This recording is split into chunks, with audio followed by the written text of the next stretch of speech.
So today, let's talk a bit about what has driven me to impact. This is story time. We're going back almost 20 years. I was a junior software engineer in the Israeli equivalent of the NSA. And as you can imagine, working in such a big organization, we often had to integrate with people from different parts of the unit. And when I say the word unit, we're talking about a very, very big unit. So I oftentimes had to integrate with people I had almost no connection to day to day. And we had this game. Keep in mind, I was 18 or 19 years old. We were kids. But we had this game where whenever we integrated with the other subunits, we would keep track, we would plan and we would have the API and we would define together how we're going to communicate. And when finally there came the day when we did the integration, where we started testing things by connecting our systems one to the other, I would have on the whiteboard in the room 2 columns, one for me, one for them, and we would keep track of who has more bugs in the integration, who's at fault. Every time something didn't work out, once we realized whose fault was it, we would keep track. Was it me? Was it the other person?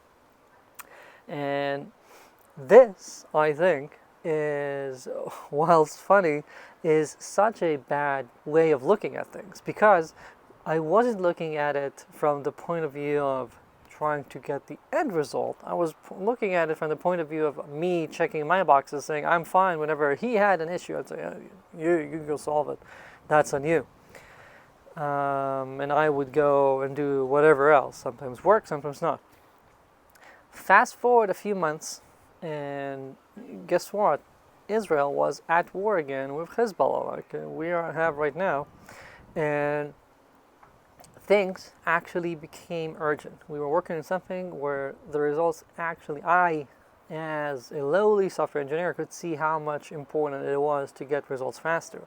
So when we were working on another integration on a new system that was very special, very, very urgent, and again, the other end had issues, all of a sudden something ticked for me. I no longer just sat in my office a few buildings from them and just waited to be told we can continue.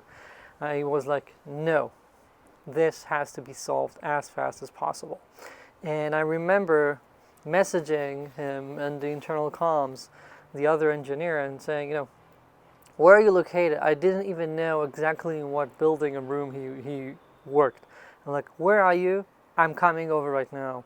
And I remember I went over and I got to his office and I sat in front of the computer and I told him, come on, open up your code. Let's, I'm with you. Let's debug this together. And our system was in Java. He was working in C#.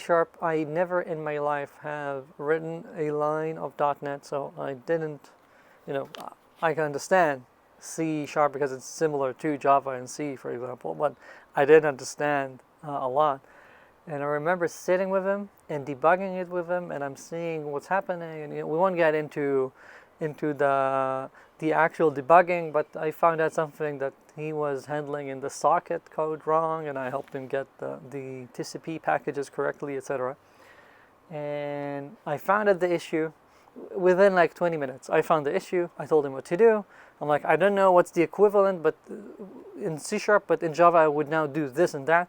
We looked it up, we found it, he did this, and we solved it. And then I went all the way back to my building, fired up my system again, and we did another round of testing, and all of a sudden things worked.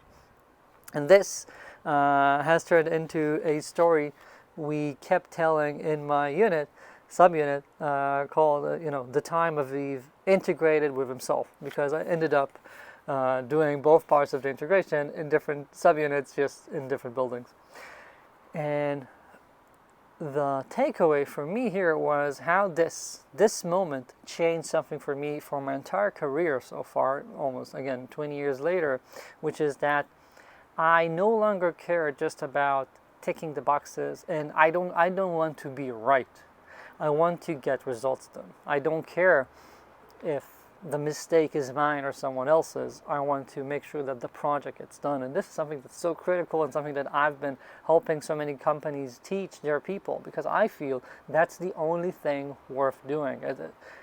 I don't care about saying that my Jira is free if the company is going to close, right? And we have to get this into our people's heads. And if you want to shift to impact, I want you to consider, how often do your people understand what it takes to get to value, and whether they actually see the end result as their end result, or are they measuring themselves, and are you measuring them solely by whether they can check the box and say we're done? Especially when we're talking about collaboration between different parts of the company, different teams in the organization. When you have that, it is of the utmost criticality to ensure that people understand the importance of working together and the end result. When I wrote in my books about how you can create teams that, even as the organization grows, don't turn into silos, that was one of the key aspects of it. We have end-to-end goals, shared goals. We don't say we did our part, now it's on them. We try and ensure that no one can say we succeeded without seeing it actually succeed, without saying that the entire thing has worked. Yeah, sometimes someone is more to blame, but that doesn't matter. When we're looking at the results, we want to ensure that our team is doing as much as possible to get it done. So yeah, I went off over there, I wrote code in a language I was never taught, in a building I didn't know, with a team I didn't belong to, because we wanted to see results, because we knew that the value was critical. And yeah, sometimes for you, having a delay doesn't mean that Hezbollah will be able to fire more rockets. And still, I'm guessing it matters, right? Time is important to us, and you need to get the value done. Make sure that you have your team understand what's critical, so that they actually have this intrinsic motivation to want to get that done, and not any of the milestones in the way, because then they just might stop shy of having real success. And lastly, I want you to think about whether you have an us versus them happening. Whenever I notice it in the language, when I'm working with startups, big or small, I try and stop them in their tracks and say, no, we do not talk like this. This is not a mindset that we accept. That's not something that you should ever see, because once we talk about us versus them, all of a sudden, even if you have shared goals on paper, people are not going to collaborate as they ought to. And when you have that in different teams, within one big team, when you have engineering working with product, and I've written reams about this, you never look at things as we did our part, now it's on them. You always look at the company as a whole, and you try and ensure that when possible, people work in end-to-end teams, even if for a short time, so you break this barrier that we have. Yeah, maybe, on the org chart, we are an us, we are a team, and they are not part of that team, but as a whole, we are one big part. Do that, and have more people integrating with themselves when needed, and you're going to see a lot more success. If you have any questions about this, or if you like this concept of sharing some old storytime sessions, please let me know in the comments, and subscribe so you're going to get the next ones. Thank you.